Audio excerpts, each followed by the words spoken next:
120 seconds.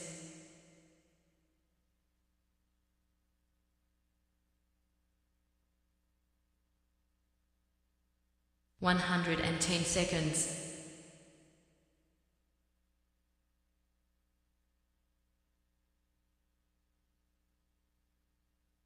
100 seconds.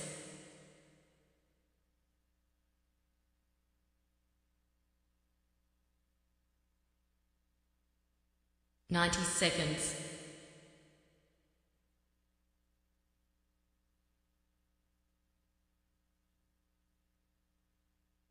80 seconds.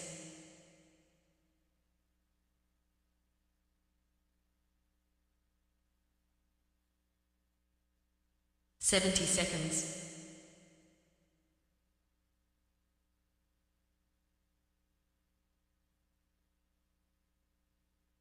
60 seconds.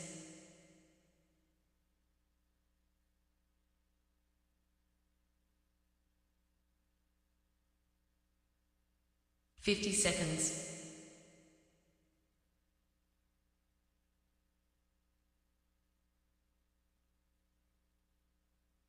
40 seconds.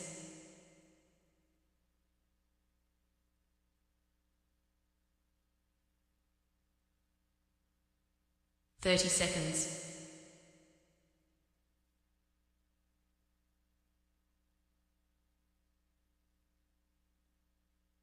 20 seconds.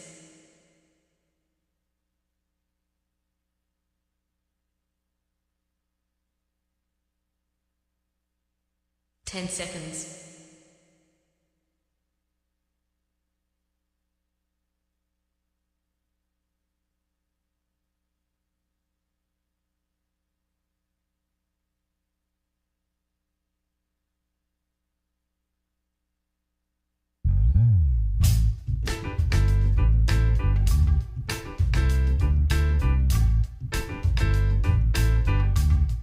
'Hi, my name's J.C. McCauley. I'm Nyesha McCauley, and you're watching AccessTV.org.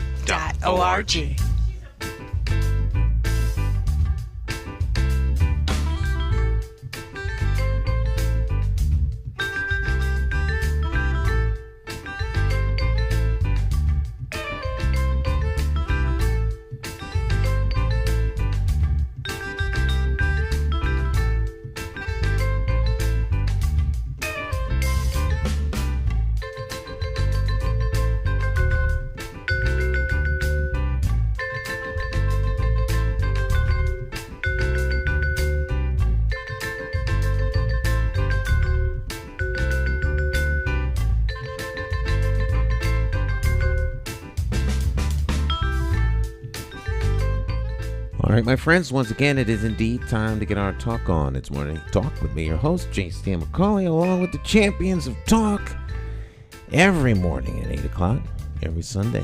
Excuse me, every morning at 8 and every evening at 8. This morning, of course, or evening, depending upon when you're watching, we got the one and only Jonathan Small in the house. Mr. Small, how you doing? Doing fine, Stan. It's a pleasure to be back here. Happy, I guess, early Independence Day to you. Early Independence Day back at you. I feel like it's an Independence Day today, though, honestly. I mean, it wasn't much traffic coming down to the studio. I don't know if people like you say that's taking the day off, having an extended long weekend. I guess that's one way of looking at it and everything. So, boy, the year is halfway over. Basically. So, you had anything you did this past weekend? I mean, it was like a up and down weekend for you, or just a normal weekend? What did I do this weekend? Went to the Latino Fest. Okay. I call it the Luna Fest. Yeah, went to the Latino Fest. What else? Did some door knocking. And a lot of office work. So you always are busy. That's one thing about you with your operation. Yeah, I try to stay busy, but I had a lot of catching up to do on office stuff. You know, invoices. probably like a hobby to you almost. I mean, It's not a hobby. It's not work. A hobby. It's work. Okay, so you don't make your work into a hobby. I mean, I enjoy it, but it's the stuff you have to take care of before it takes care of you. Yes, Yeah. to do that. Yeah, because you can forget. So if you don't send out invoices and stuff, it's easy to forget about it, and then you don't build a client, and it's Yeah. Well, one quick thing, I was speaking to someone yesterday, and he was giving me some advice to you because he's running for campaign as well in another state. In another state? Yeah. What is the great sage's advice? Well, he was saying that you should take, like, when you're doing your campaign, you should actually take some of your shows out to the community. I told him basically you have your mobile unit bus, but he was saying, like, when you're doing certain shows, take your shows, particularly like maybe your Wednesday show, and just one day take your show if there's going to be an event or somewhere in the community. He thinks that might help you attract more people. I don't know, again, if that's a good idea or just a okay idea, or it really doesn't make a difference. But he was just giving me that as one suggestion to you, with your operation, you might want to consider that. That's not a bad idea. I mean, actually, it's a really good idea. We can explore that a little later on. It's a considerable amount of work. Not that we mind doing the hard work. Right. However, it's a 4-hour. The setup and breakdown time is 4 hours. In addition to getting whatever equipment you're going to get, wherever it's going to be. But Right. it can be done. So I don't know. It depends upon the return. Yeah. Well, I mean, it might be a good idea if maybe I can arrange the two of you to talk, because you may be able to offer him some campaign advice. He could probably offer you some campaign advice. You're not in the same state, so you can't really do too much towards getting people in his state to vote for you. But well, no one. Yeah, it's a municipal election, so of course the people in his state can't vote for me. But I mean, you're gonna always have a conversation with someone, because you never know what you can learn from someone else until you have the conversation. But yeah, I'll give that some thought. I'm sure the Wednesday host Cacique will love doing a live remote shoot. right. But I mean, we could do it. We could do it. I had to float that one past the campaign manager, aka the wife. The wife, yeah. And I can already hear her now. She doesn't want me behind cameras in public.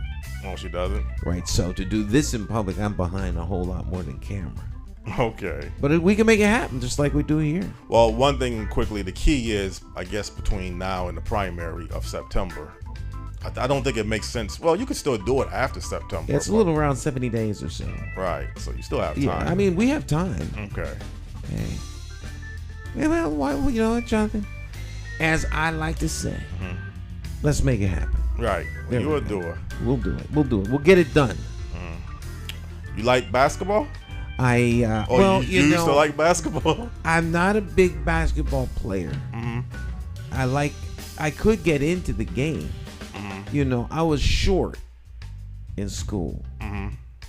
So, and I was always afraid of the basketball, because when I had played the one time in school, I went to get the ball, and you know how the ball hit your fingers, you jam your fingers up. That was it. Was you a 76ers fan growing up? Well, you grow up in Philadelphia, you are a 76ers fan, you're a Philadelphia Freedom fan, you are absolutely a Philadelphia Flyers fan, Eagles fan. Philadelphia is very, is like the Huskies here. You can't not be a Philadelphia sports teams fan in Philly, and you have to be, especially as a kid. I'm leading up to our main topic of All our right. discussion. It's a great league. All right, so That's we the have good. a special guest joining us from outside of Philly, but I'm not going to get into all that. We'll let Jonathan do that. He's the official booker of guests, so he's going to introduce our special guest. Of course, we have guests from all over the world on Monday mornings. And this morning is no different. Okay.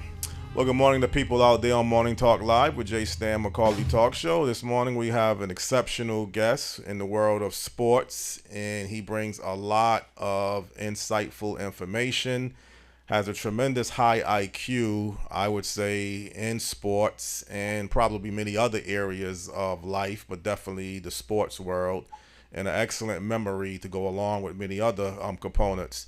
The guest this week on Morning Talk Live with Jay Stan McCauley Talk Show is a freelance sportswriter based out of Lancaster, Pennsylvania. No other than Gordon Jones or Gordy Jones. Good morning, Gordy. How are you doing? I'm well. Thank you so much for that introduction. That's very kind of you. Okay, no problem, Gordy.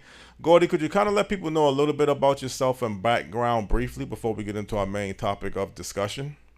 Yeah, I've been in sports media since 1980, so it's been a long run. That's a lot of Sixers eras, for starting with Julius and going all the way up through Charles Barkley and Allen Iverson, and all the way up through Joel Embiid and the current. So the thing we wanted to touch on today, of course, is the last time the Sixers won the championship, which was 1982-83. It's kind of hard to believe that they haven't won one since then. They've only been to the finals once since then, and that's in 2001 when Allen was their guy. So it's been a long drought, and I'm sure that's making a lot of people restless, as Phillies want to do. But that's where they stand now. It's been a long stretch without a championship. Well, Gordy, going into 1980, the 1982-1983 Philadelphia 76ers team on era, it was a lot of high expectations. They had just recently come off a loss to the Los Angeles Lakers in the finals in 1982. They had pretty much the same team intact, but they made one major addition, and that was Moses Malone. Was that really, you think, the final piece of the puzzle of putting the 76ers in a position to win a particular NBA championship team?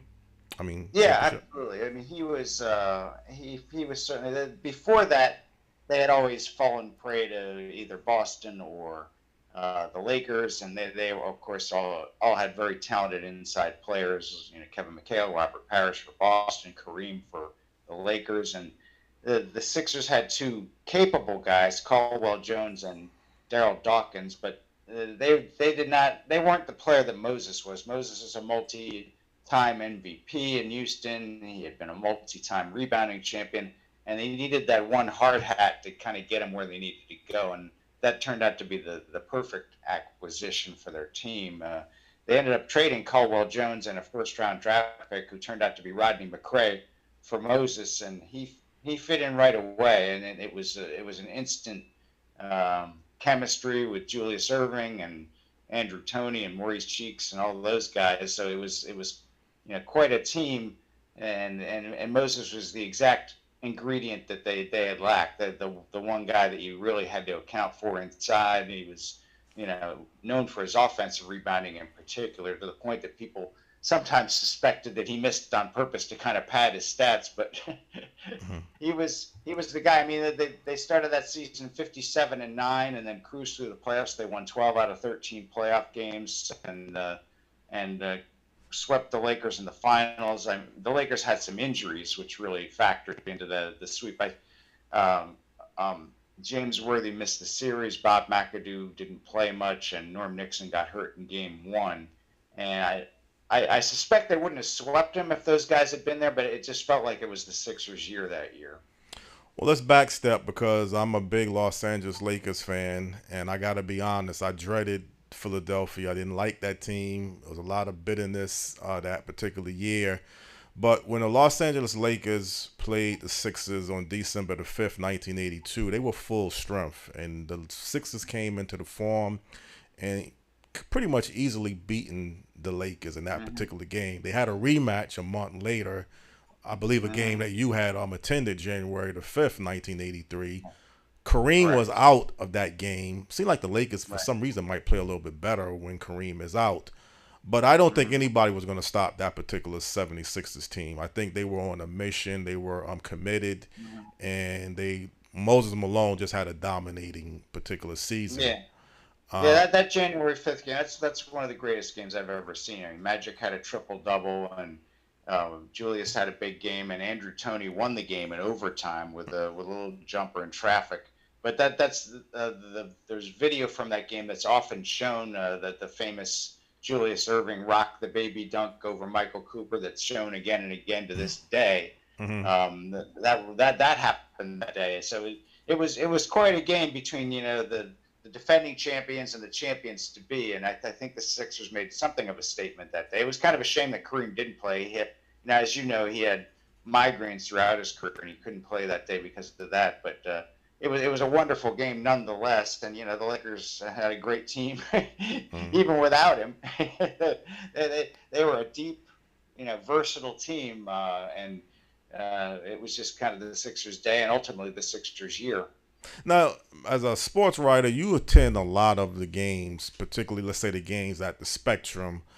Right. Was that one of the loudest arenas in basketball, or was it just? I mean, it seemed like to me, listening to it on television, it was a very loud arena, and I don't know. Yeah, I would say that's probably pretty accurate. It was. I mean, the arenas then weren't quite as massive as they are now. I mean, the Sixers arena currently, which is across the parking lot from where the Spectrum used to stand, is much more massive, much more of a multi-event kind of thing.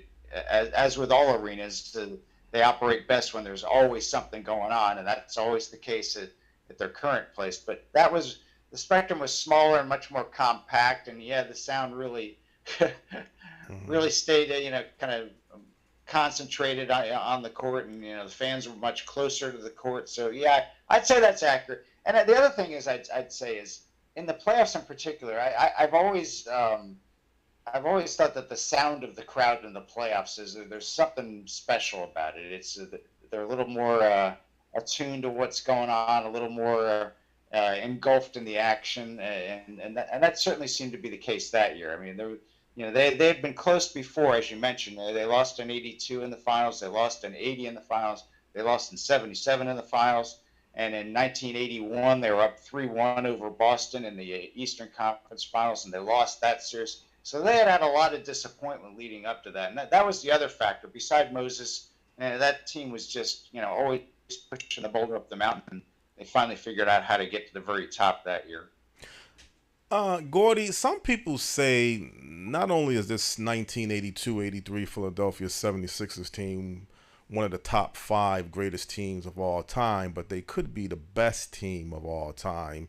Do you have any opinions to kind of give evidence that this team, this particular year, could be the best team in professional basketball of all time?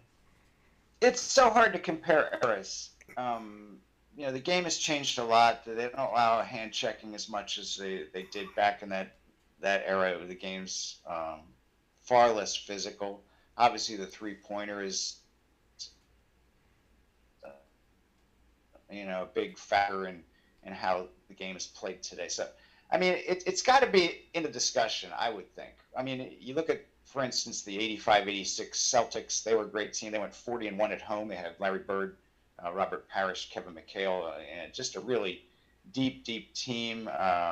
Some of the current not the current Warriors teams, but the recent Warriors teams have to be in the discussion somewhere just because of the way they revolutionized the game.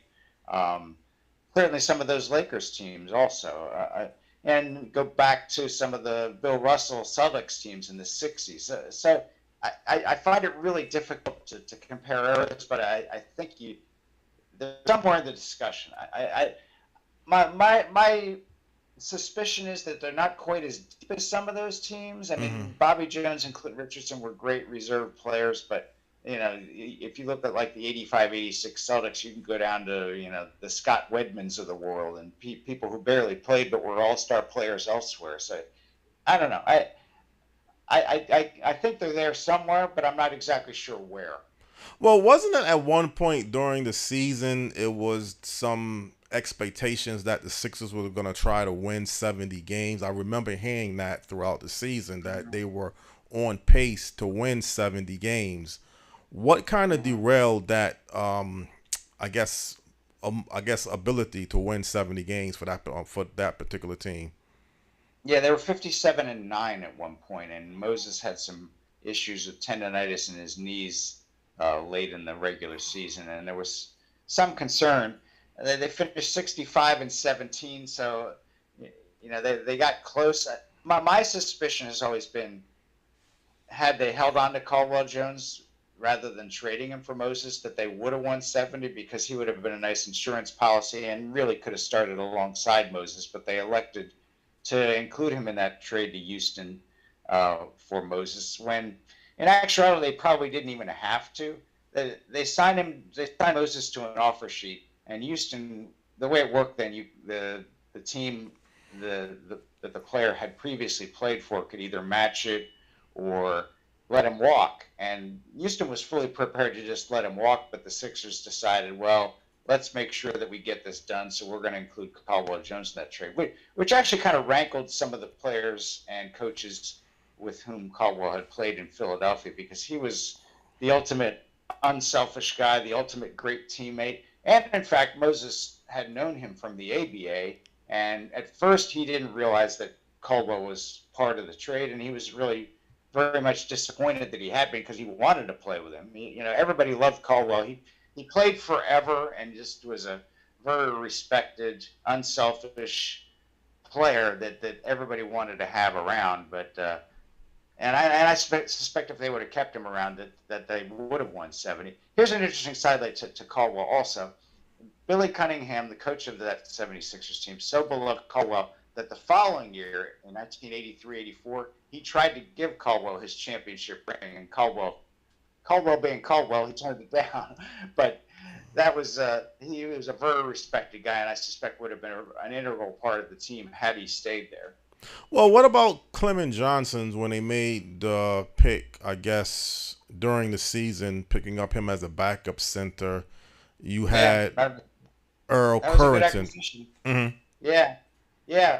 Clement was a no nonsense guy. He came in and he was a physical presence and a really good backup for Moses. That was a nice midseason pickup. They picked up Clement Johnson from Indiana and also Reggie Johnson from San Antonio, and they were kind of just insurance policies. Reggie didn't play much down the stretch or in the playoffs, but he was an accomplished player and could have filled in had they needed him. But and Earl Currington, he's an interesting case too.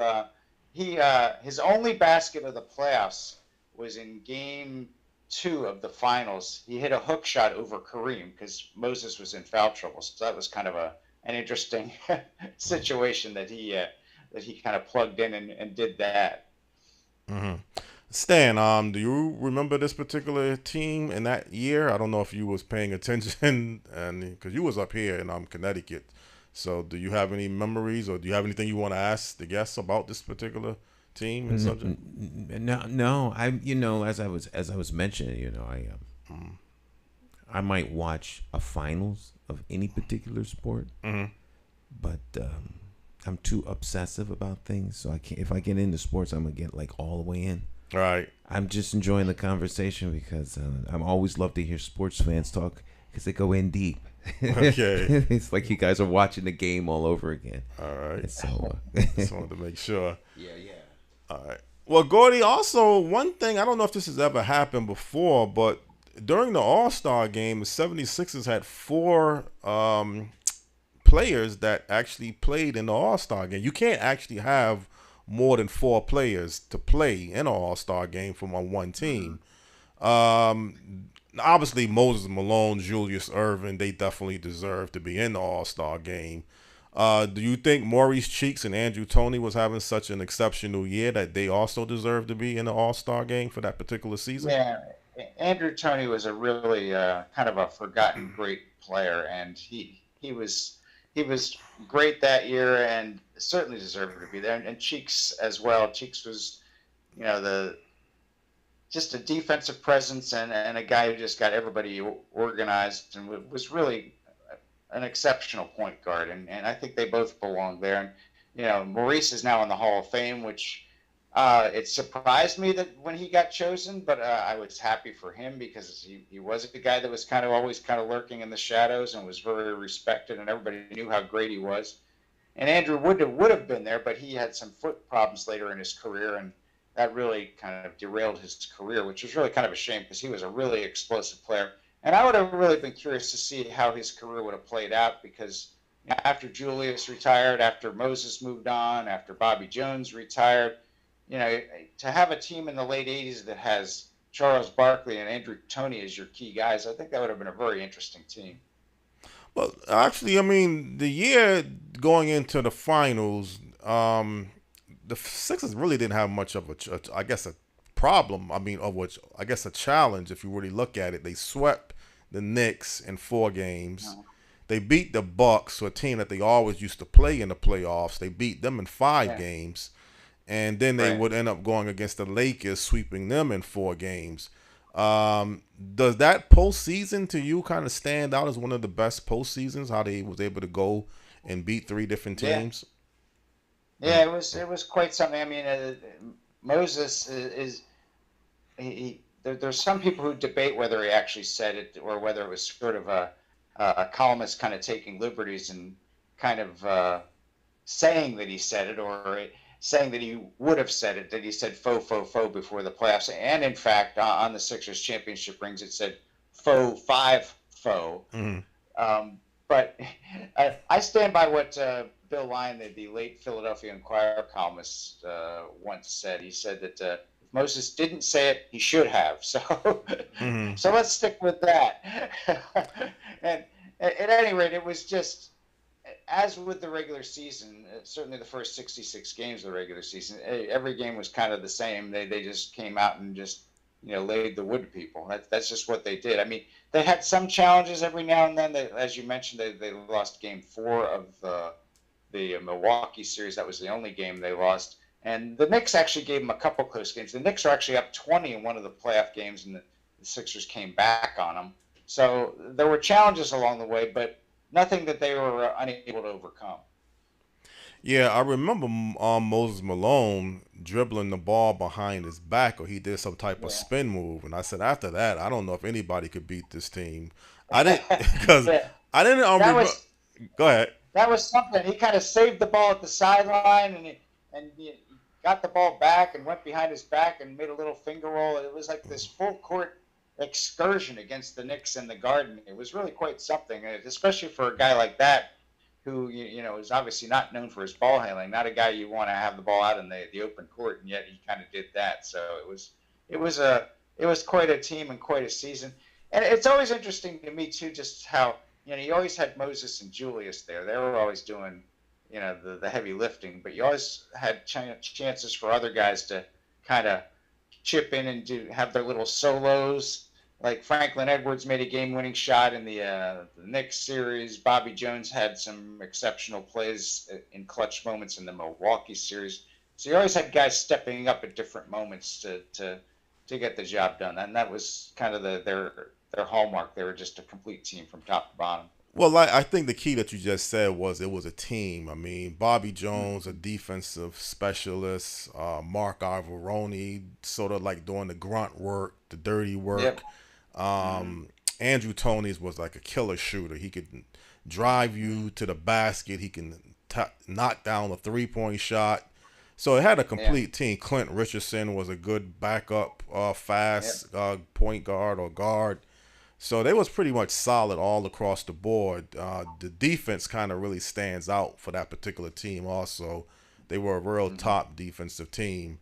But to go along with the 76ers team, you really can't, I think, even though I'm not a 76ers fan, they had this PA, Dave Zinkoff, who had one of the most, I guess, voices that really people used to love to want to talk like him.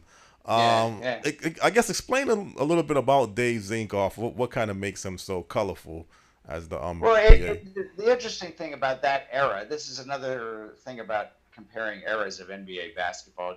As we know now, it's become kind of this complete entertainment experience with videos and audios and dance teams and pep squads and this and that, and people, firing T-shirt cannons into the crowd. I mean, it's just how it is now.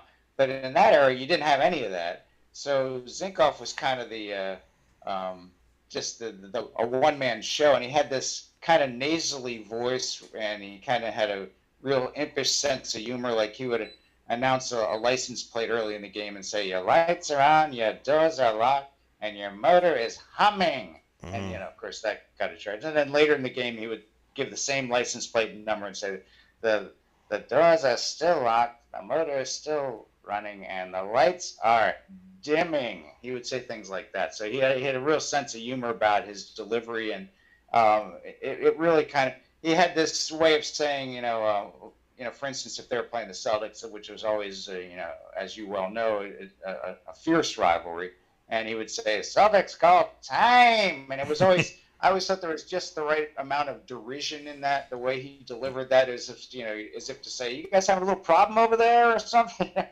So he was really kind of an amusing, kind of impish guy. And the thing that always fascinates me is, again, getting back to the fact that it was a different era. You had all these Runyon-esque characters like him, and you had Harvey Pollack, who's kind of revolutionized the way stats were kept, and he was kind of an interesting guy. And yeah, Jack McMahon, who was this grandfatherly assistant coach and just known for, beating the bushes and finding players in unexpected places, like Maurice Cheeks from West Texas State and Andrew Toney from Southwest Louisiana and Clinton Richardson from up in Seattle. So he just beat the bushes and found these guys. And Al Domenico, who was like this former Marine who was the trainer, and he used to do things like whenever a player was traded, he would cut the head off of the player in the team picture and post it on a bulletin board in his trainer's room in the Spectrum. And it would say, "To our fallen heroes," it would say. So these guys are all kind of added a real color to that team. It was a really interesting team and an interesting era. And you don't really see that as much anymore. Now everything's very corporate and homogenized, and there's not as much individuality, I would dare say. So it was kind of an interesting era that way too. And then this NBA fan that you had, I guess, told me his name, because I used to always watch the games when they used to put them on television. And just one fan that would always get so enthusiastic and just excited. I mean, and I couldn't. I said, "Who is this guy?" What's his name? Was Steve Solomon? You said? Steve Solms, S-O-L-M-S. Solms. Okay. Yeah, he's no longer with us, but he was a real estate developer, and he was one of those folks who sat in the front row of the stands along the one sideline opposite the benches in the Spectrum. So he was one of their super fans, and he was a guy. He was fully immersed in everything, as you mentioned. He was a very enthusiastic fan, and he was the guy that when Julius Erving came to town, he had been signed when actually purchased from the Nets when the ABA and the NBA merged. So when Julius was introduced before his first game early in the 1976-77 season, Steve Solms was the guy who came out and handed Dr. J a doctor's bag. So he was kind of part of the whole scene as well. Well, he went crazy when Julius Erving did the cradle dunk, because they show clips of him, and I mean this guy. Yeah, he was a very visible presence, that's for sure. Mm-hmm. That is for sure, and that made that team special and that era special as well. Was you said that you were, I guess, a sports writer for the 76ers as far back as 1980. Yep. Were you at the NBA Finals in 1980? Did you cover the Sixers that particular year as well? No, not that year. It wasn't until the 1981-82 season that I really kind of started covering that.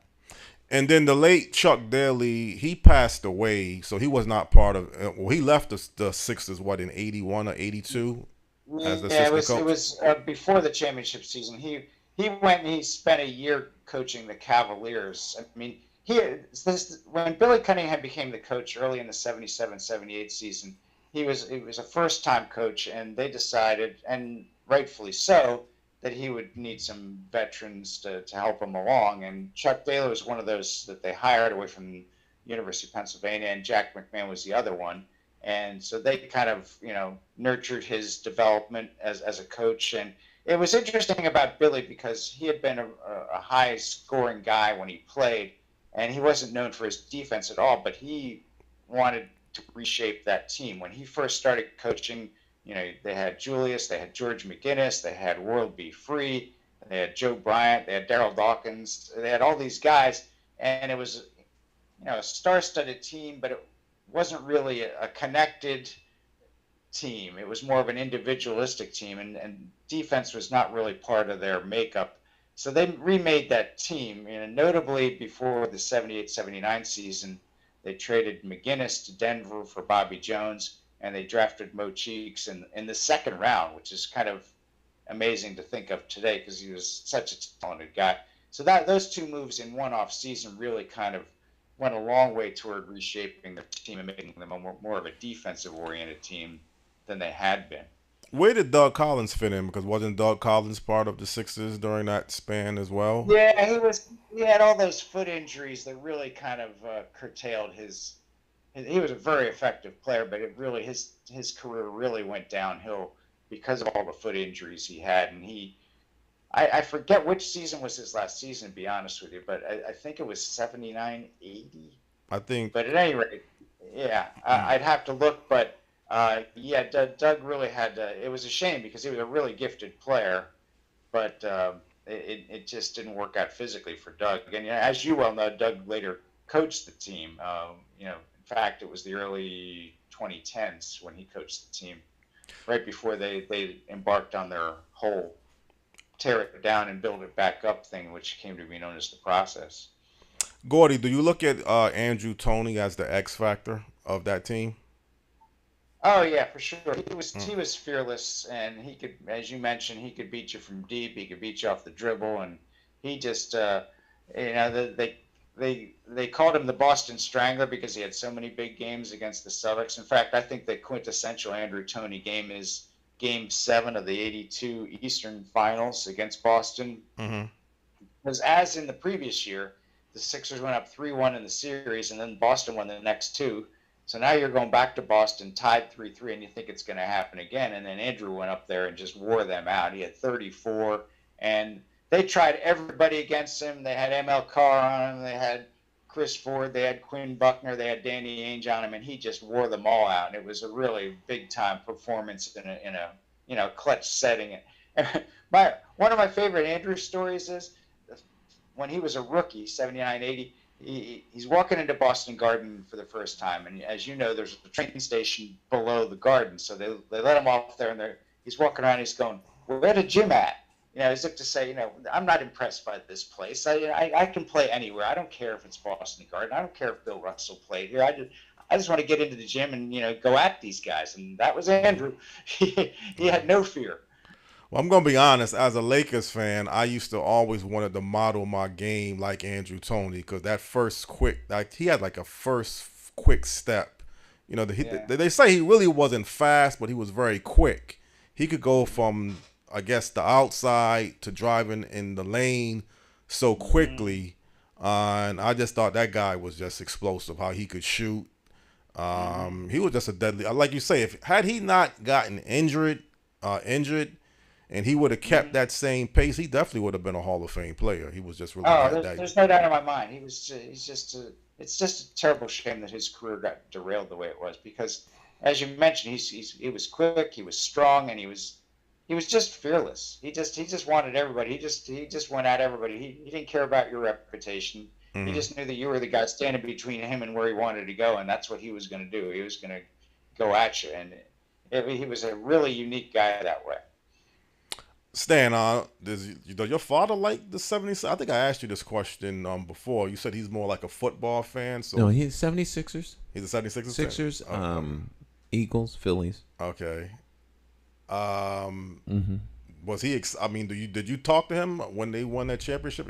Do you remember anything about this particular championship team? Was anything that kind of? No, I was not that much of a. Okay, so you don't. We this was for me like in my growing up in Philly.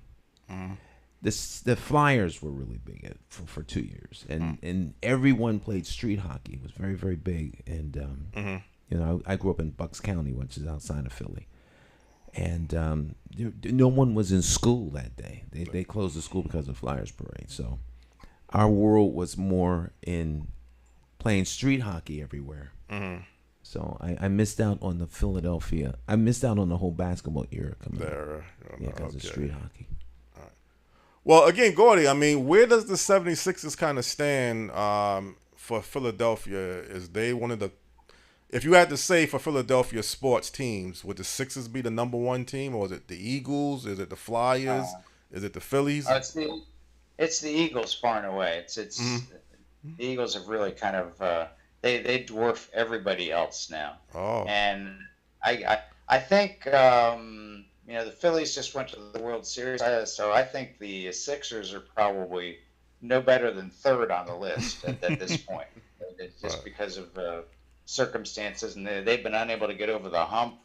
They haven't been out of the second round since of the playoffs since 2001 when Iverson took them to the finals. So it's been a long drought, and they're kind of in a really odd place right now because James Harden just opted into his contract, but they want to orchestrate a trade, and I'm not sure there's a great one out there for them. And even if there is, I'm not sure where that leaves them. I get the fact that they want to move on from Harden, but at the same time, I don't know how you replace at least his regular season production, and I don't know, how they get better from trading Harden. So they have Joel Embiid, who's obviously just a transformational player, just a guy you want to build around, but I'm not sure what the next move is as far as getting them where they want to be.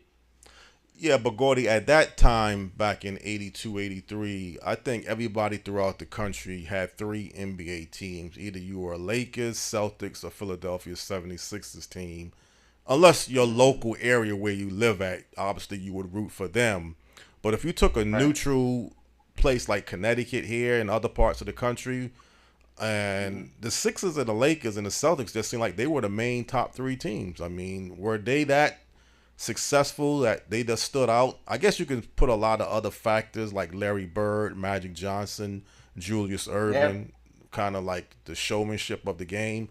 But I just think that if you asked anybody, and when I was going to school, which NBA team would you like, it's usually one of those three teams. Yeah, I mean, again, it was a different era because the games weren't on every night, so you didn't have exposure for every team in every city. But it was those three certainly dominated that era.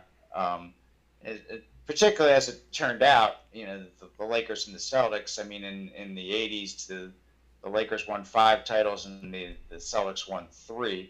And the Sixers kind of interrupted that one year. In fact, the following year, as you well know, they lost in the first round to the New Jersey Nets, which was a considerable upset. And I guess it's a testimony to just how much of a toll that championship run took on that team. So, those three teams were really kind of the dominant ones. I mean, Milwaukee had a great team, but they could never get through Boston or Philly. I mean, they're really some exceptional players like, Marcus Johnson and guys like that, but they could just never get over the hump against those three teams. Well, how'd you feel if maybe Moses Malone would have went to Milwaukee? They would have been odds-on favorite. You think he was that good a player that he could have made the difference between one team over the other?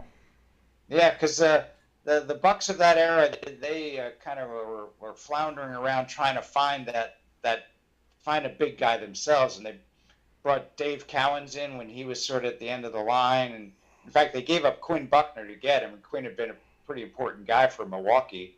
They brought Jack Sickman when he was kind of at the end of the line, and they had kind of run-of-the-mill guys like the Randy Brewers and the Paul Mokeskis of the world to try to fill out their front line. But they were just always kind of a player short. They had a bunch of really talented guys. I love their team, Mickey Johnson and Brian Winters and Junior Bridgman, guys like that. I mean, they just had some guys who could really, really score, but they just didn't have that one hard hat that would really do it for them.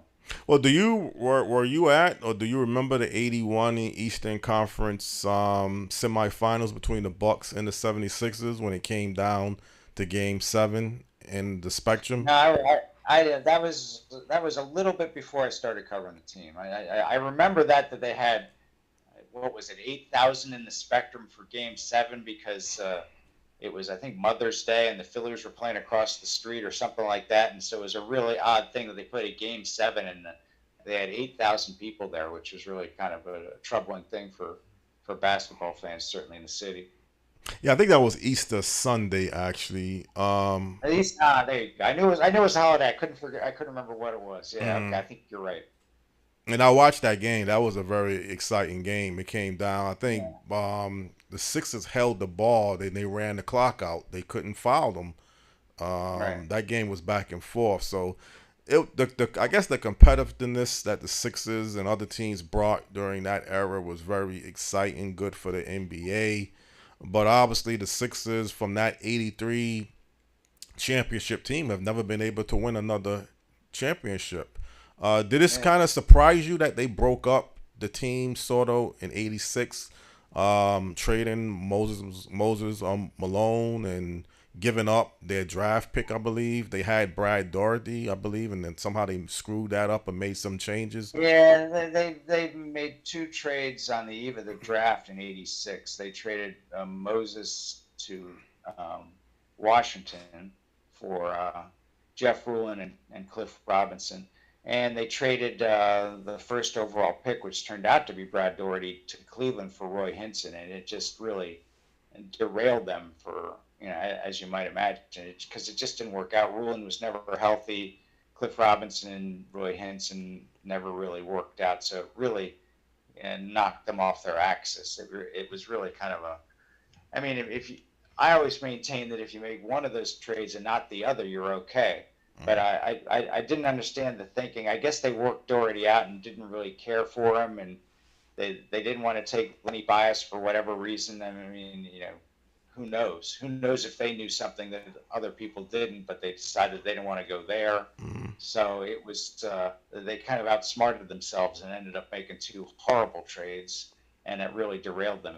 And the other thing was, of course, Julius retired, Bobby retired, so the team got old in a hurry. So maybe that 82-83 would have been their only shot, just for those reasons, that they had been together for a while and those guys were kind of past their prime, so it was bound to go downhill. But certainly those two trades accelerated the downward plunge. Well, it seemed like when they drafted Charles Barkley in '84, it was like he was the replacement sort of Julius Erving and a complement of Moses Malone. But like you say, some other factors of Bobby Jones retiring shortly after, Julius getting older and he retiring. So there was some, and then Andrew Toney with the foot injuries. Nobody really saw that coming. But didn't the owner get a lot of flack though shortly after, like he was kind of breaking up the team? Didn't he let Pat Williams, the GM, go? I mean, how did that whole thing fall apart?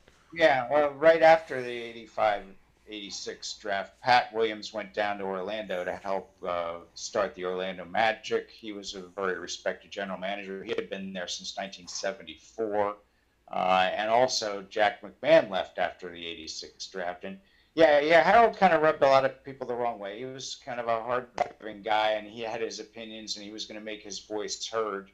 For example, when the Sixers made the trade with Cleveland for Roy Hinson, when they traded the top overall pick, Pat Williams called up the Cleveland people and he said, can you throw in $800,000, which is, of course, a big pile of money. And he came back to Harold and said what had happened, and Harold said, well, why didn't you get $1 million?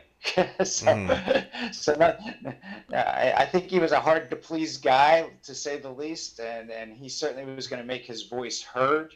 And he made the one move that they really needed to make shortly after buying the team when he brought Moses in, but you could certainly question a lot of the other things that occurred on his watch. So you couldn't put him in the same category as an owner like Jerry Buss, because he just don't have the success track record that the Lakers have. it was a one-shot deal during the Harold era, and that was it. The '82-'83 team, that was it. And after that, I mean, I think you'd certainly fairly question a lot of the things that happened on his watch. So how are the 76ers fans or Philadelphia taking the Sixers? I mean, you say they kind of rank third. Do they have any belief that they're gonna ever get back to the finals and win it?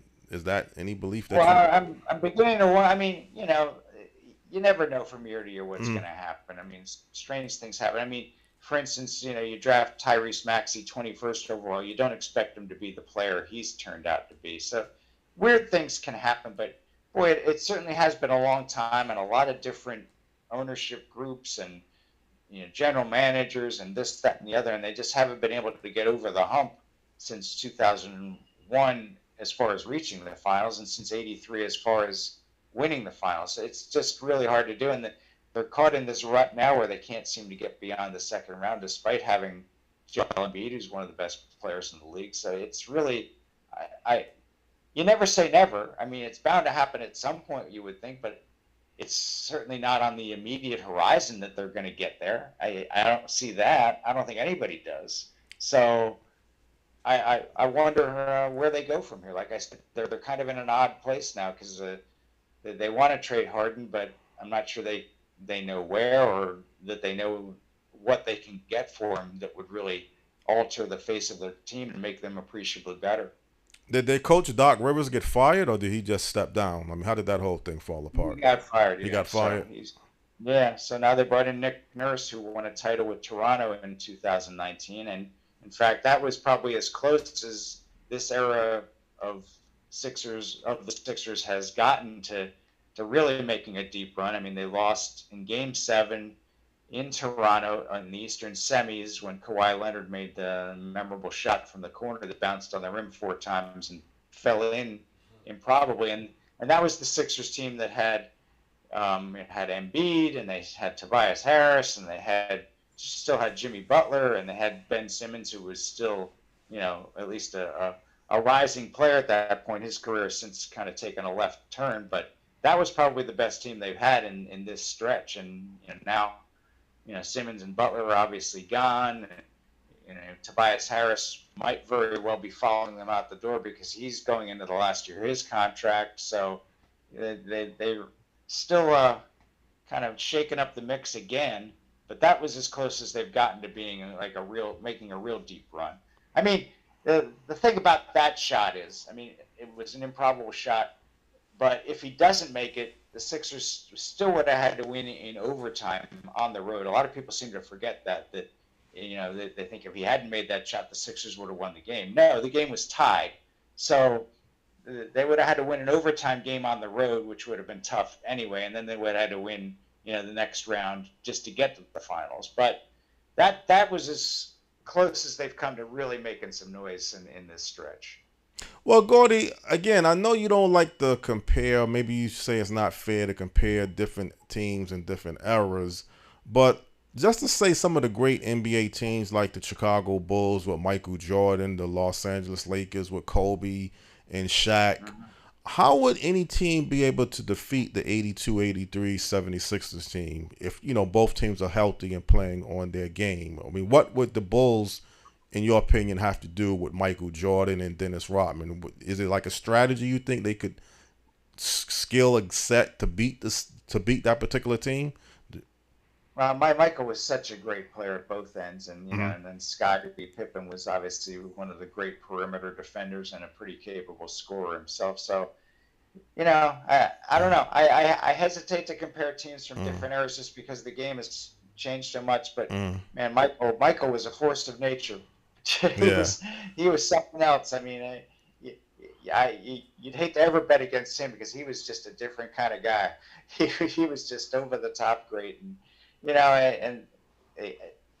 you not only do you debate teams, but you debate players, and any discussion of greatest players ever has to include him. It just has to. I mean, I hate the fact that Wilt Chamberlain isn't mentioned more often in those discussions because he's still all over the record book. I mean, I get the fact that he only won 2 championships, one of those in Philly in '66, '67, the other with the great Lakers team in '71, '72, and I get the fact that he was seen as a guy who was just, a stat guy and all about himself. But boy, he belongs on that list somewhere too, right? Right. I mean, and obviously LeBron belongs in there somewhere. I mean, but again, it's so difficult to compare eras and how the game is played and who you would put above others. But Michael's got to be right there. He would be a hard out for any team from any era.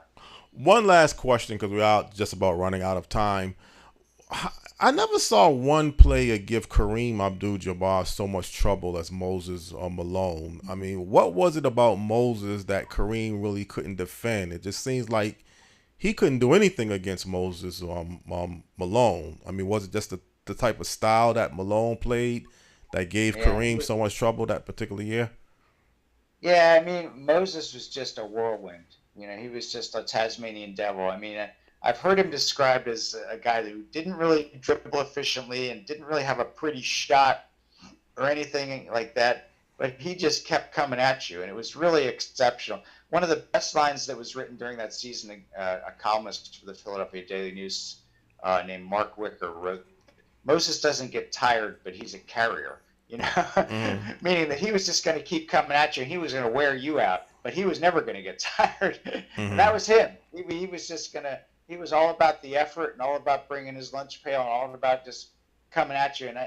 And Kareem was, of course, much taller, but, it certainly seemed to me that there were times that this Kareem wanted no part of that guy and no part of dealing with his physicality and his relentlessness. I've heard other people say that exact same thing. It seemed like Kareem just didn't want nothing to do with Moses. Yeah. At some point, it's like he just threw in the towel, man. This guy is just killing me. I got to be honest, as a Lakers fan, it just seemed like Kareem didn't want anything to do with Moses at that particular span and everything. Yeah, he was coming at you, he was coming through you, Mm-hmm. I said this was going to be the last question, but I just got to ask you this one last question. Put you on the spot. The 1982-83 76ers team, where would you rank them from a 1 through 10? I mean, out of all the greatest teams of all time, where would you put that 76ers team ranked at? Oh, man. Well, one of the Russell teams has to be in there, and those 85-86 Celtics have to be in there. Mm-hmm. One of Michael's teams has to be in there. Probably one of Steph's teams has got to be in there. I think they're like fifth, something like that. That would be probably about right. Because, man, some of those teams are just, like I said, I just think maybe a little deeper, a little more versatile. But that team for that year, they were just on a mission. They were just not going to be denied because they had been so close so many times. And now they had the one guy that they really needed, and they just said, okay, we're just going to do this. There was a real crusade, I would say. They were just not going to be denied no matter who was in front of them. And it was just their year. So for that 1 year, boy, it's hard for me to believe anybody could beat them if, playing by those rules in that era. Right. They just had a sense of mission about them that they were not going to be denied. That's a great way to end it. I mean, I think that's a good, fair way to end this particular segment. And, I mean, I really appreciate it. I had a great time. You brought a lot of fun discussions to reminisce about that particular team and other factors of professional basketball. And it was just a pleasure really interviewing you and having you as a guest. If there's any last words you want to leave the audience, feel free to do so. No, I just really appreciate you guys having me on, and it's always great to talk hoops, so, with folks who really have an interest in it. And I could talk all day about that team and really the game in general. I just really love watching it. And my feeling about basketball, about NBA basketball in particular, is I understand the criticisms that people have of it, that the season's too long and maybe this player or that player gets away with an extra step. But still, I think they're the best players in the world, and I just always appreciate the game, and I always appreciate those who play it because they're just, they make hard things look really easy. And I just I just really appreciate how they go about their business. Mm-hmm. No doubt about it, Gordy. It was a pleasure. Likewise. I appreciate you, Jonathan. Okay. Thank you. All right. Thanks for stopping by. Thank you, Stan. Be well. All right. All right. Thank you. Fascinating. Yeah. Fascinating. I don't know if that really stood out as 1983, as I was mentioning, but it took place. I know you wanted to talk about 1983. Yeah. Jones is like 1983's coming. I'm like, Yeah. what is he talking about? 1983. But I mean, this did actually participate mostly in 1983. The NBA season starts off late October, maybe the first day of November, but most of the season is in the next year. So it is a 1983 event. I don't know if it's a national. Well, it is a national. Anytime an NBA team win the finals, Dr. J, everybody was kind of rooting for him, you know, because he was never able to win an NBA finals. So it's not the Thriller segment that I really wanted to do with Michael Jackson's album, but it was the best I could come up with. Well, it was under good. It was very, circumstances. very good. I could see the game unfolding as you guys were talking about it, and yeah. I don't really watch basketball that much. You know, I have family that loves the game. Fixed, and I have friends, of course, that you can't call them when the game is on. You can't call them. You can't talk to them during the season because they're so glued to the TV. And then you know you have the college basketball season with the Sweet 16. You know that whole that's what I love. March really. Madness, and so. Yeah, I'm more into college basketball, but at that time era, I was definitely heavily into the NBA, as I mentioned. That's how come I can remember so many things about that span. You remember all kinds of things. Yeah. I mean, but he was on top of his game too, though. This guy Gordy, he remembers a lot. But I mean, you guys, it's fun listening to people who are enthusiasts about anything. But particularly about sports, because they get into it, you know. Yo, yeah, my man, and he wore the Converse. Remember, he had like the blue Converse and the red Converse, and and so folk get into it. Well, one thing, you know, I like the past. I mean, I guess I heard you and McCauley, y'all are two science fictions. Y'all can watch science fiction. Science fiction movies. Now McCall's gonna call me. And talk for 4 or 5 hours. Which I never mind having a conversation with McCall, but you know, a 3-hour conversation with him minimum that's a short conversation. Because we can talk on the phone for 4 hours. Easy. Real easy. But let's take a short break. All right. And then we will be right back. It's Morning Talk. I'm here with Jonathan Small. We'll take a break and come back on the other side. Don't go anywhere. Hey, Hartford, Connecticut, I'm talking to you. We got to get out and vote. Vote for Stan McCauley. It's our time. We got to rise up and take it back. Vote for Stan McCauley. Vote for Stan. You gotta vote for Stan McCauley. Vote for Stan. Vote for Stan. Oh yeah. It's more than politics than just what your social covers. And it ain't somewhere written down in bold letters. Don't just take my word for it, do your research. Think of your future, look at your bigger picture. Suit and tie, clean up, unity for the righteous. Plotting on action, hands on access. With a light source vision, door to door knocking. Guerrilla style marketing, brainstorm as a collective. Real neighborhood suggestions. Only we know what it is where we living. To make real life decisions. Move on facts, make it manifest back. You gotta vote for Stan McCauley. Vote for Stan. Vote for Stan. Vote for Stan. Oh yeah. Look at your city. Stop. Take a look around. Is opportunity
My name is Marlon E. Styler Sr. Many of you may know me as the two-time welterweight champion of the world.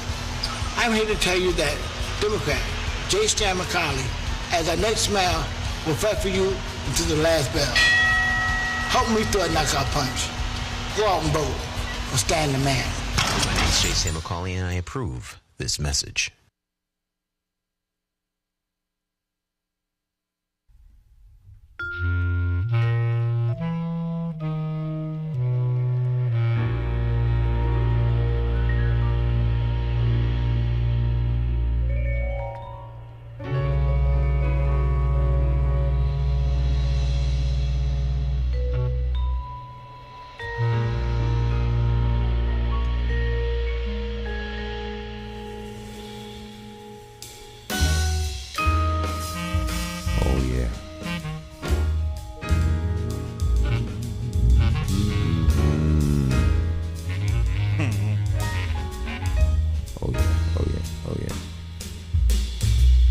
Morning Talk, welcome back. J. Stan McCauley here with Jonathan Small. So, what are your big plans for the week? You got big holiday coming up tomorrow. You mean tomorrow? I'm still trying to figure out what to do. I missed out on something Saturday because I had to go to work. So somebody had some birthday party that day. I could have went, but I couldn't really get. They didn't tell me in time to really make any plans. Mm-hmm. I'm gonna try to find some place to go. Somebody who's having a cookout, man, just to really kick back. There you go. go. What do you call it? When you go to crash.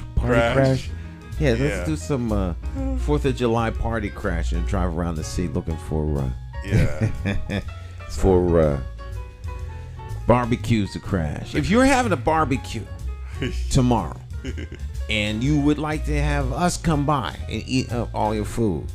Right. Yeah, I gotta find somebody who's having a cookout or something. Yeah, I'll bring the fork.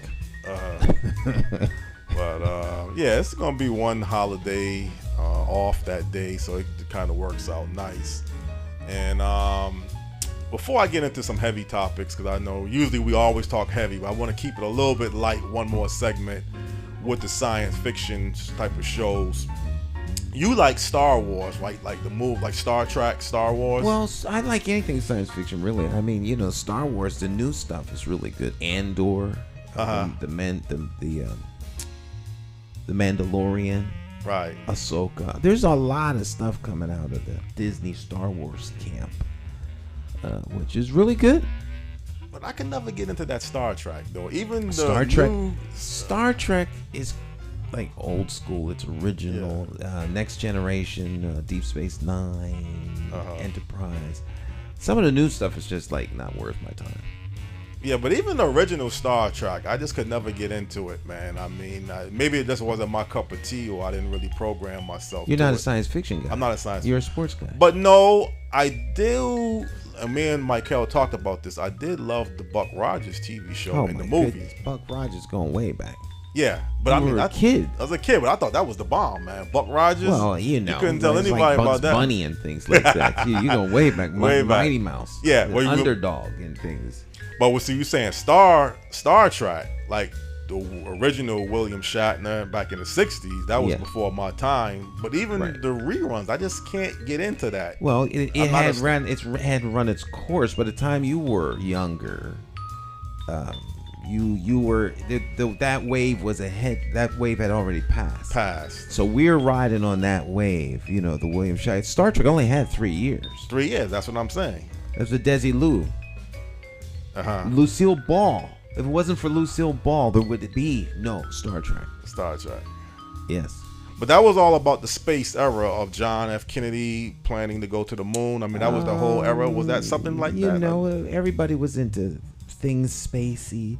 But for our age, Star Trek had become a cult kind of following after just the 3 years. So there's a whole generation that grew up on Star Trek, and it was an older generation than you, so you wouldn't be into it. But even didn't they come up with like the next generation? The next generation. Next generation was good too, because it,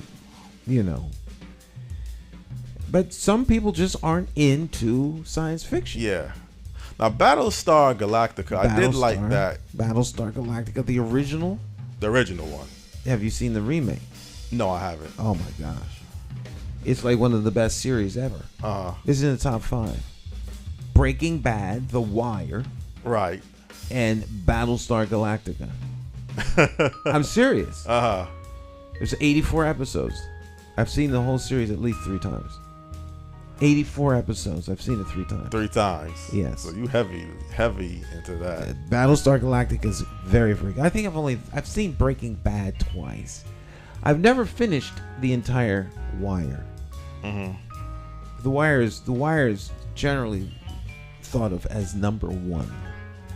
Right. Breaking Bad is, I think, 2. Battlestar's. I had heard some people say Battlestar was 3.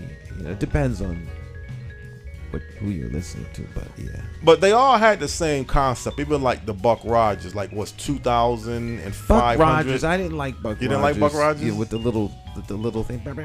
Yeah. Yeah. I know you're talking about the little robot. The little robot. Yeah. Tweaky or whatever they call his name. Bibby or something. Bibby, like Bibby. Yeah. All that.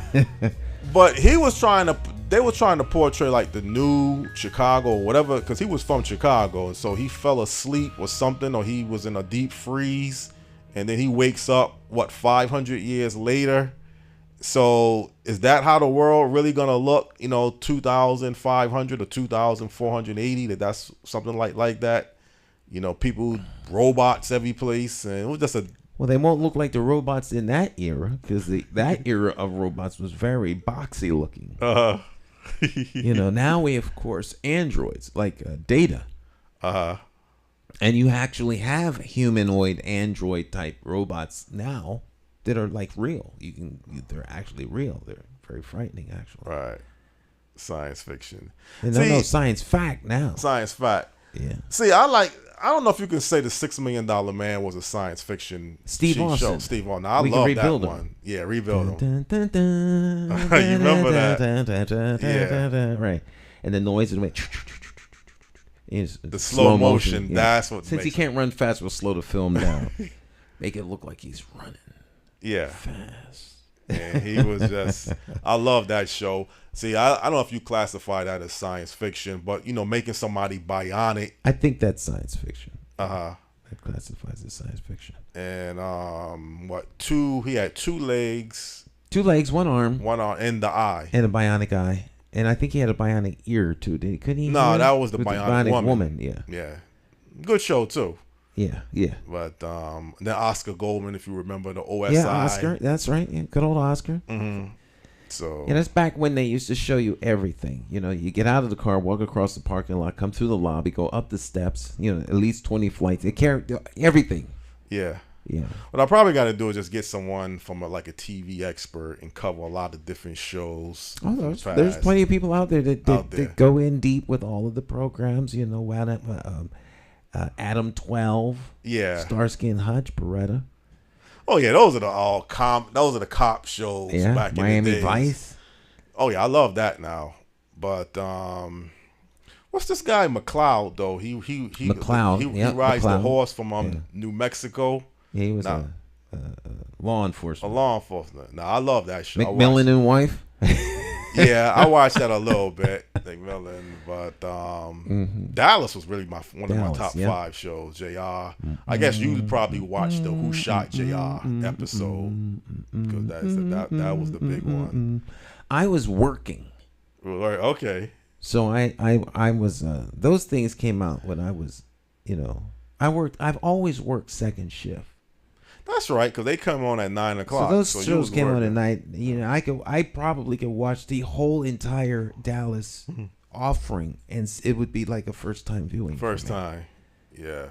That's right. You was working at that time. Mm-hmm. So I mean, what you want to keep it light, or you want to go into some heavy topics? Hey, John, it's up to you. I go where you guys go. Well, I mean, we talk about heaviness every single week.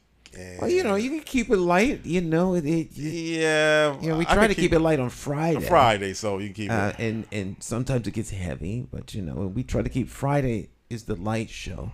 Wednesday's controversial.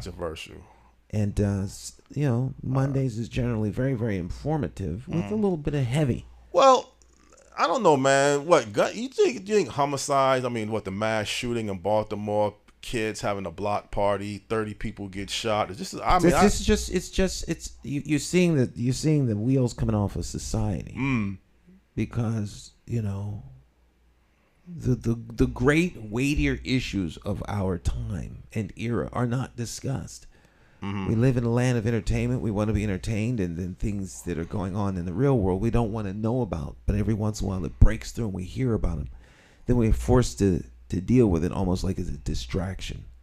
Like someone turned the light on in the movie theater and is throwing popcorn, that kind of a thing.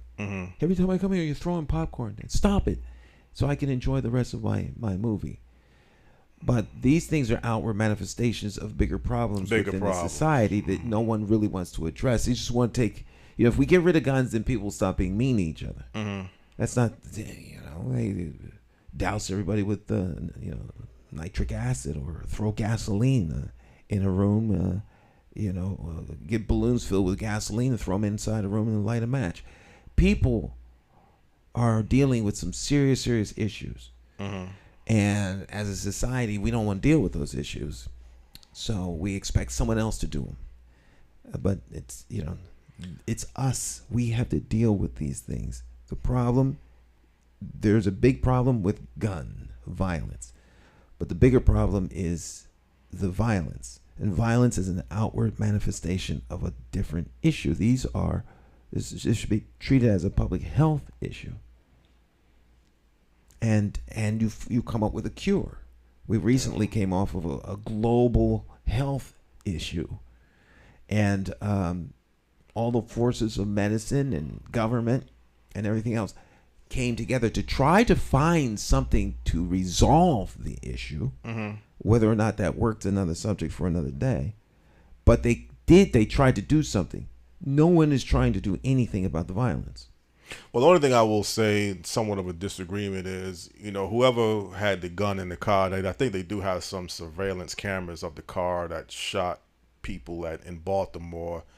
The people that did the shooting, I don't want to put them as a health problem. Those are hardened criminals. No. Don't get me wrong. What they did is criminal. But the shootings across the board within this country, when I say public health issue, violence is an outward manifestation of an inward problem. Right. And until you deal with the problem that is being manifest in violence, it's not going to go anywhere. Well, even locally, I think they had some issues from the police, and I usually don't get into Hartford. I think you and Luis, y'all talk more about the Hartford police issues, the unions issues, what they're saying that the Hartford Police Department is understaffed. They got issues with Mayor Luke Bronin and Chief. What was the Hartford Police Chief Union Thody. president? Well, I mean, this is not shocking news to anybody. I mean, I stood on the steps of City Hall calling for the chief's resignation. You can see it. You can see my commentary along with other members of the Greater Hartford African American Alliance. We were the only group in Hartford actually calling for his resignation. And we stood on the steps of City Hall. And Fox 61 News covered it. There's a 20-minute interview that you can watch where we talked about every last thing that the union is talking about way back then. Like last year. This would be the eventuality of the conditions that we were talking about. The thing about it is Mayor Luke Bronin, he held a press conference that same day, but I can't seem to find it. I really wanted to hear He thought we were being disingenuous, semi-reckless, and we were ill-informed, and he was exceedingly dismissive. No, I mean, he held a press conference this past week. You're talking about this week? When the police union chief or whoever this person is made those comments, he held a press conference the same day. It might have been a private press conference, and I just can't seem to find that press conference on air. I don't know. But I really wanted to hear what he had to say to respond to what the police, was it the police union steward that made the comment? The president. The president, yes. I really want to hear what Mayor Luke Bronin had to say during his press conference, because I don't want to say the mayor tries to downplay crime. He will come out and say it's a serious problem, but I don't know. And I think what you said last week, you just feel you could do a better job as mayor, for the city of Hartford. Not so much that, all these problems, but you just feel like you could do a better job. But these are some hard issues. I mean, when you talk, somebody got killed today in Hartford.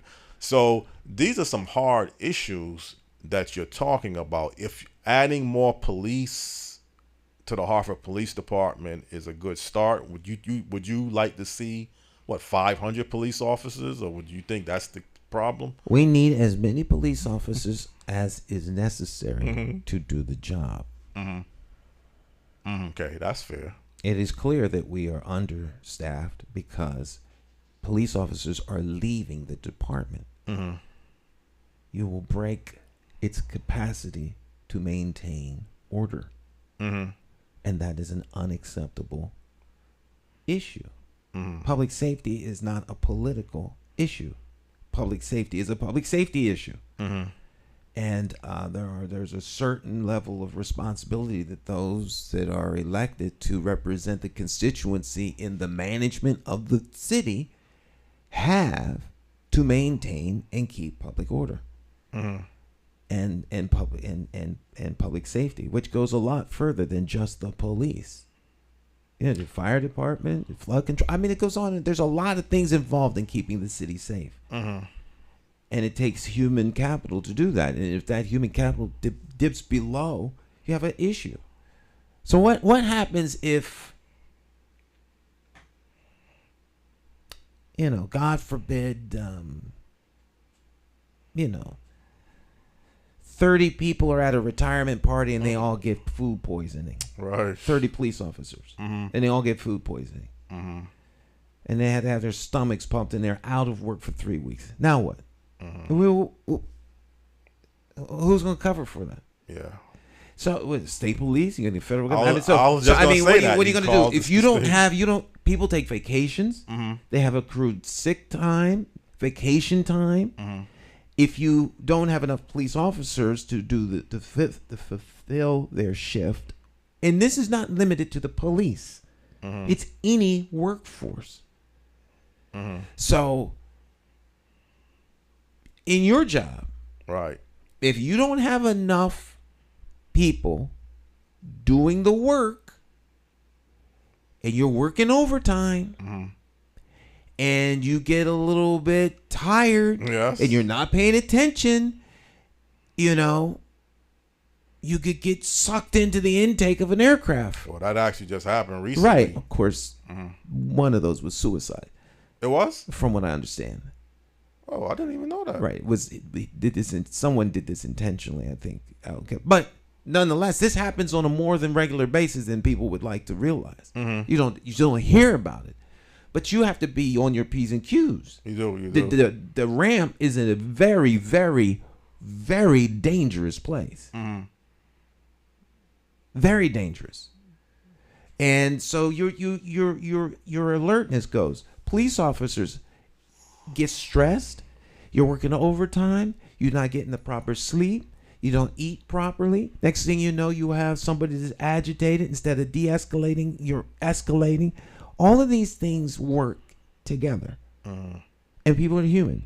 Just like folk go into the office and have a bad day. Police officers have a bad day. Firefighters have a bad day. Doctors have a bad day. Ministers have a bad day. People have bad days. Yeah. And so you can limit those by having a workplace that is conducive to work and engaging in a happy, a fulfilling environment. These things are intentional and they require good management. And a lot of times, a lot of places, you don't have that good management. And therefore, the workforce suffers, the company suffers, the product suffers, and then, ultimately the customer, or in our case, the constituent suffers. Well, these are some horrific incidents, man. Suicide, violence in general. I mean, yesterday, I'm listening to some mother, probably can't be no more than 30 years old of age, chastising her teenage son, about to hit the son, telling the son, don't put your arms up. I mean, you can see where problems are going to lead to. Now, you're a young teenager. You're growing up in this type of household day after day after day. I don't want to say abusiveness is, I got any proof of that, but you can see a lot of red flags just by that 10-minute. Me watching what I've seen for 10 to 15 minutes is telling me that this parent or this person is probably not the best fit parent. Well, they might not be the best fit parent as you look in from the outside, but they could be an overstressed parent. See, in communities, when you see stuff like that happen, and what you could do is you could go over there and say, hey, what's happening, you know? I was thinking of having a little block party and just trying to get some buy-in from neighbors on the street, you know. We might do something Saturday. If we do, I'm just giving you a heads up. We'd love for you to join us. Yeah. Start to build relationships, and now you have someone to talk to. Maybe there's no one for them to talk to. Yeah, that's a big part of it, and this person may also need some professional help beyond that too. That's part of it. What you just said is a starting point. But if that doesn't work for whatever reason, then they need some other resources, some other alternatives. Well, if one step doesn't work, we're not in a position to determine what that person needs other than from sideline viewers. But if you actually want to get involved, you could actually go and talk to them. There's ways that you can intercede. Neighbors can intercede. Well, that too, but also there's like a lot of other reckless behavior that's going on this street. You know, not just this one person. You know, I guess every community you're going to have some bad apples, some bad elements, and it's just going to be a way of functioning. So then the question becomes, what do we do about it, Jonathan? Yeah, I don't know what you really do, to be honest, because, you know, we have to come up with some solutions, because what we're very good at as a society, and we're experts in Hartford. Well, one solution is coming up with what's wrong. Yeah, we identify wrong real well. Well, what are we going to do about? It? Well, that's what I just said earlier. That guy going around shooting people, that's a criminal problem. You got to get this person off of the street. He's trying to shoot 30 different people in Baltimore. These are people you have to get off of the streets. Well, that's a given. Yeah, and I don't think we're doing that good a job. Evidently, if these type of people are roaming our streets with guns and, you know, looking to kill innocent people. But Jonathan, in my never to be humble opinion, these kinds of discussions always happen after the event. No, but I can see things leading up to that. So then, you know, if there's a red flag, where are the people who are responsible for the red flag identifying and then interceding? You know, if you know someone's driving around looking to kill 30 people, well, I don't know. Those individuals should be stopped way in advance, but no one knows that that's actually what they're doing. Right. So the conversations always happen after the fact. So we have a society that is coming out of a pandemic where people's social order has been totally disrupted, where a lot of the safety nets that people had, churches, mosques, synagogues, are gone. They just disappeared off the face of the earth. Where you have community assets that go in and help keep the calm, they're gone. Right. You emerge from that, there should be somebody who has enough forward thinking to understand that when these things come, when you come out of these things, there's going to be issues associated with them. What are you doing to intercede? I would venture to say very little to nothing. Well, I would say, I don't know again how the employment. There is a situation where if you're a productive citizen and there's jobs, I recommend it maybe here locally, put a job fair. I guess we do have job fairs time to time, so this is nothing new, having job fairs. But there's a high unemployment of people just roaming around doing nothing most of the day, which I think is going to lead to other problems. That's not necessarily true. People roaming around in West Hartford ain't leading to problems. No, but I'm saying a lot of things like, you know, beefing, fighting, arguments, and all of that. You can sense where problems are going to come from. So if there's people arguing that is a clear indicator that there may be an outbreak of violence. So we could intercede before it gets to a particular place. Yeah. We don't. Folks sit back and they watch. Then they complain when someone pops off, goes wild because they were offended by something. So it's your business or it's your citizen right for everybody that's having a personal, because you got to be careful with domestic incidents. You know, you better know what you're doing when you're going to intervene in a domestic. I don't think it's your right. I think it's an obligation that we have as neighbors in a community. A community is self-policing, self-educating, and self-sustaining.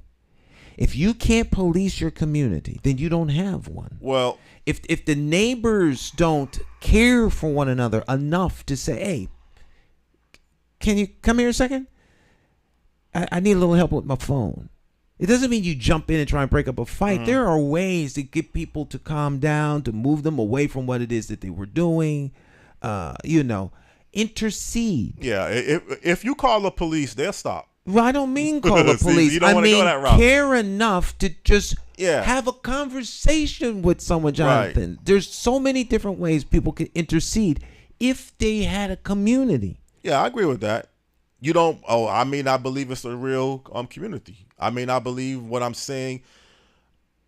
The job fair of putting people to work, being productive or doing something with your life usually kind of keeps you away from having amount of waste of time, but time on your hand that you're just looking to get into something to fill a void. I would strongly debate that issue because it presupposes that the only reason people get into trouble is because they actually had too much time. So why don't we put them to work? Well, who's the we that makes that decision, and where are they gonna work? And who's to say that because somebody isn't working, they're like predisposed to doing wrong? No, I'm not really saying that. It's no different than you saying your son, there's consequences. Now, you can't have it both ways. I understand it's your son, it's a little bit different, but in your house, your son is going to have a job, or there's going to be consequences. That's different, Jonathan. So society, if we're going to have people not working, you're not going to make any income. Jonathan. Those are the reality consequences. This is a circular conversation we have ad nauseum. You cannot go out into the street and tell society you need to get a job or there's going to be a consequence.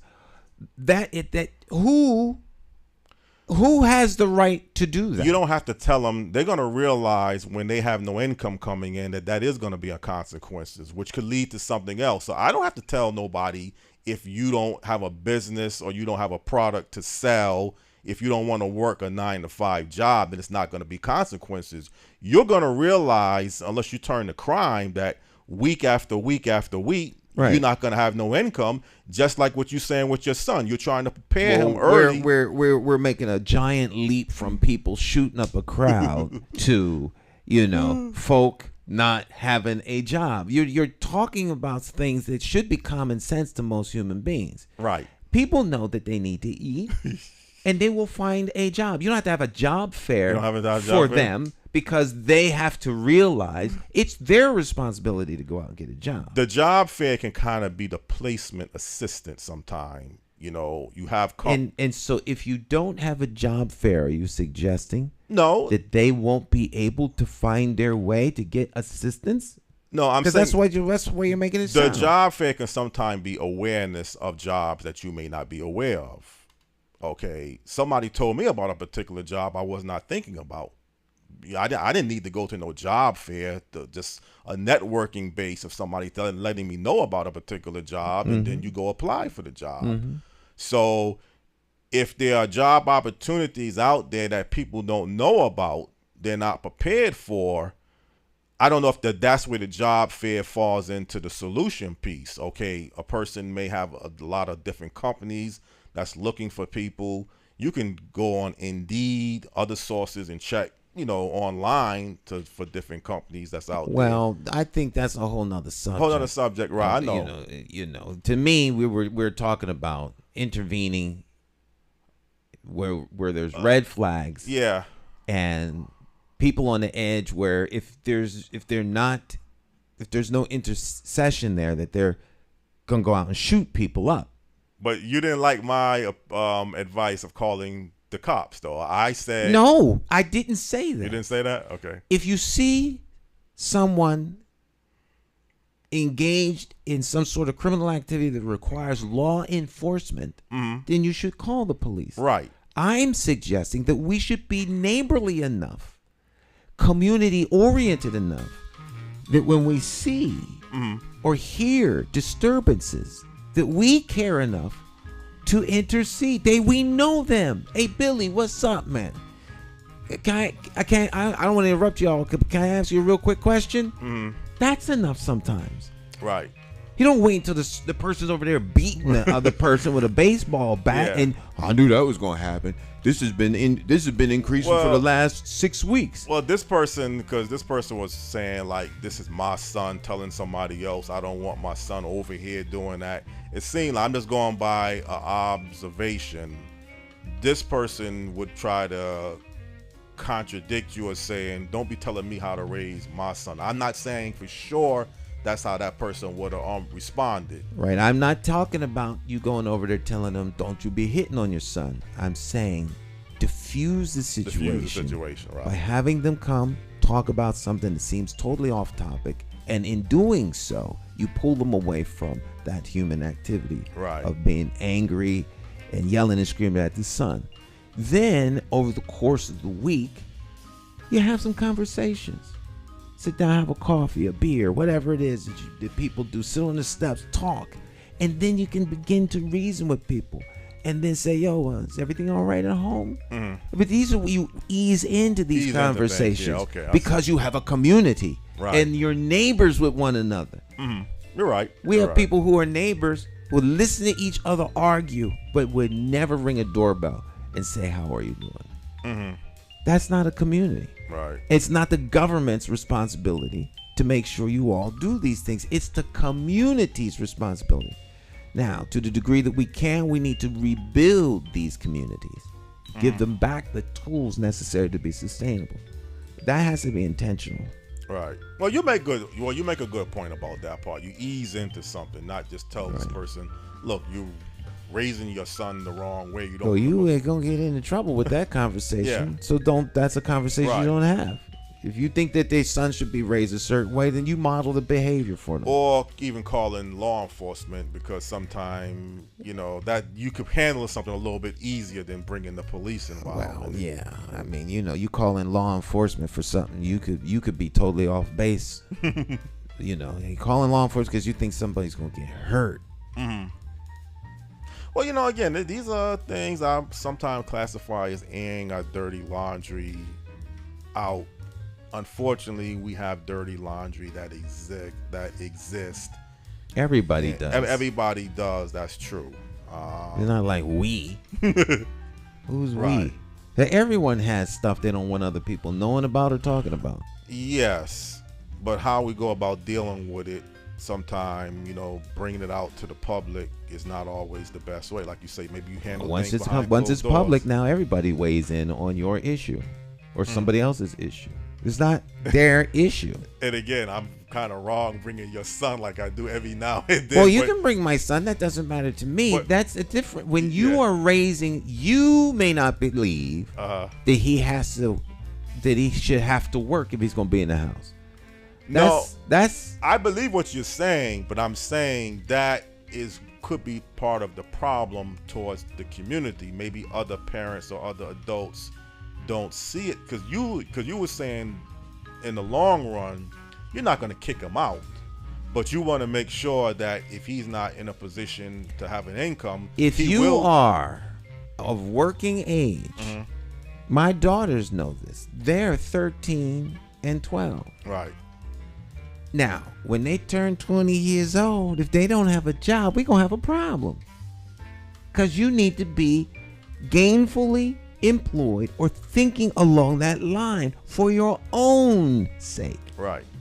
For your own sake. I'll be doing a detriment to the child if I let them believe. Then they'll wind up being 45 time goes by very quickly. But the only thing is, and I know you're running for mayor, and I know you had a good economic game plan with bringing Y3K Global Media, because Jonathan, that was in 2007. Right. Well, no, that was 2011. 2011. That was a long time ago. But the fact is, that same concept, what you just stated about your children, has to be towards society. I'm not saying on you. Right. But I'm saying that has to be part of the solution. Like, good teachers, making sure kids are learning, motivated properly. Well, Jonathan, these are things that in theory could be part of a broader concept. I work in the realm of what can I do? The world should be nicer and there should be no hunger. Right. And global warming should be stopped. These things should be. I don't have any control over it. And you don't really personally probably believe job fairs are really that big. I think job fairs are great, and the people who are looking for help put job fairs on. Right. But a job fair in and of itself does not necessarily mean the people are going to start getting employed. Well, the late Larry Childs was one of the first persons that told me. And we're running out of time, Oh, we are? Okay. Yeah. That's that music. Right. I don't know. I'm not paying attention to the time. The problem, he said, in Hartford is not, this was probably about 20 years ago, the problem is not jobs.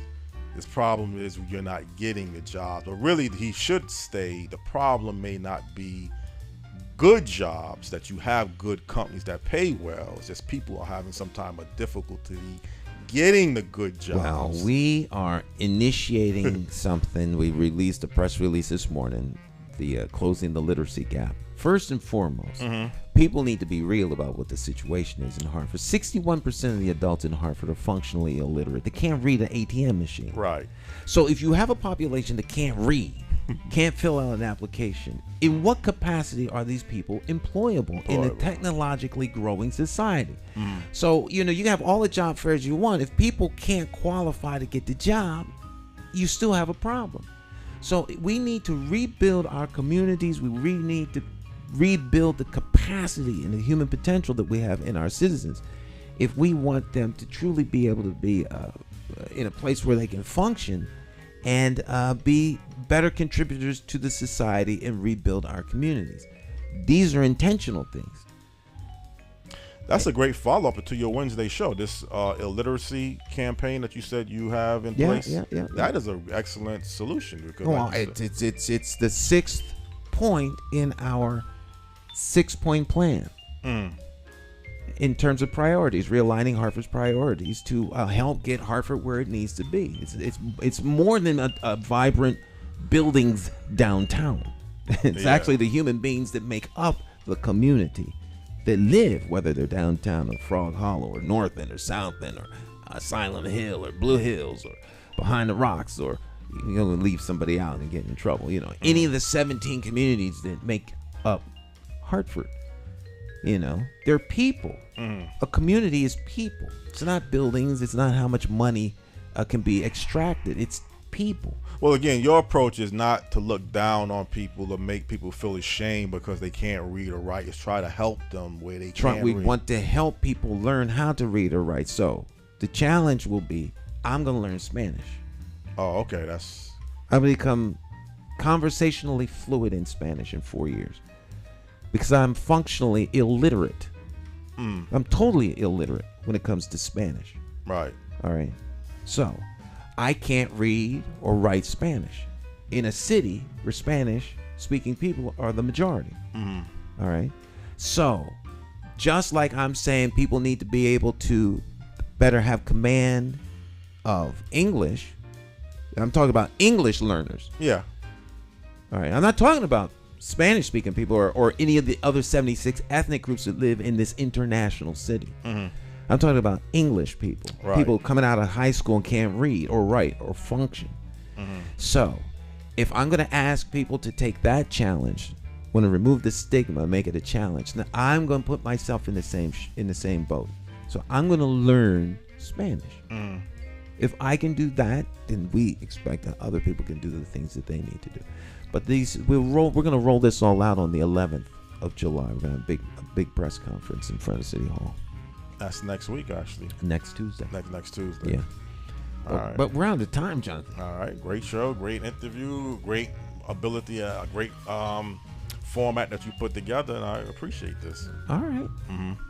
Jonathan Small every Monday in here with you all. Always have a special guest joining us. Special thanks to our music man, Jay Hogarth, and of course you all out there. And our guest today, Gordy. Thanks for joining us. We'll see you all real soon. Bye-bye.